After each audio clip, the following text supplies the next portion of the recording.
My name's Chip Tatum, and I'm an ex-intelligence officer for the United States government. I went through Special Forces training as a combat controller and was subsequently sent to Vietnam. I moved in and out of Vietnam under the operational control of the CIA attached to a company called Air America. In 1985, I was tasked with infiltrating a unit at Fort Stewart, Georgia. The unit was a medevac unit. The Nicaraguan Revolution was well underway. So as a medevac helicopter pilot, I would be able to support whatever the intelligence needs were posing as that medevac helicopter pilot. So on the back of our flight plans, I would normally try to cover ourselves and provide insurance for what was going on.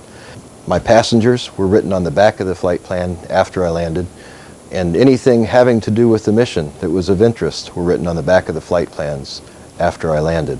On the 16th of March, I was tasked to fly two individuals from Tegucigalpa on a sightseeing mission around Honduras, over the camps and back into Pomarola Air Base. We were flying an aircraft 228. Our passengers were R. Young of the Arkansas National Guard. Young was the security chief for Governor Clinton of Arkansas, and an M. Harari, who represented interests of Panama and was referred to as Ambassador Harari. Harari, I would find out later, was actually Mike Harari, a Mossad agent assigned to General Manuel Noriega as a confidant. During the flight, I had installed a cassette tape recorder that recorded all conversations on board the aircraft. We did activate that recorder during the flight. Personnel in the back of the aircraft, talking on our private intercom, did not know that what they were saying was not private.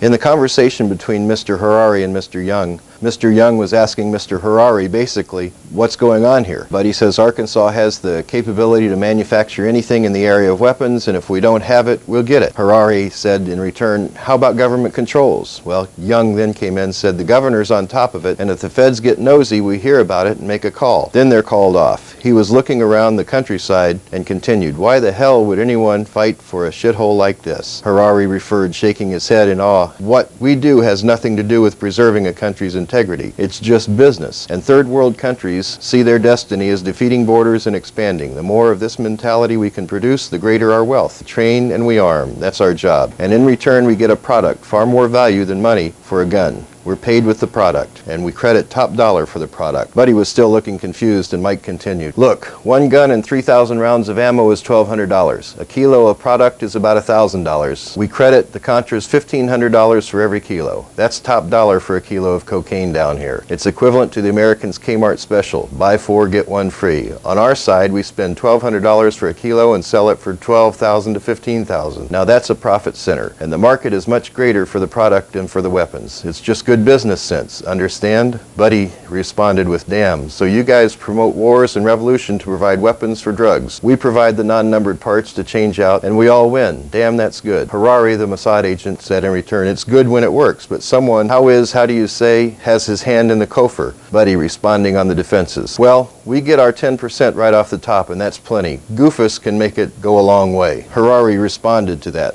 Who is Goofus? Governor Clinton. That's our pet word for him. You know, they call the president POTUS for President of the United States. Well, we call Clinton Goofus for Governor of the United States. He thinks he is anyhow. That's your problem in America, Harari responded.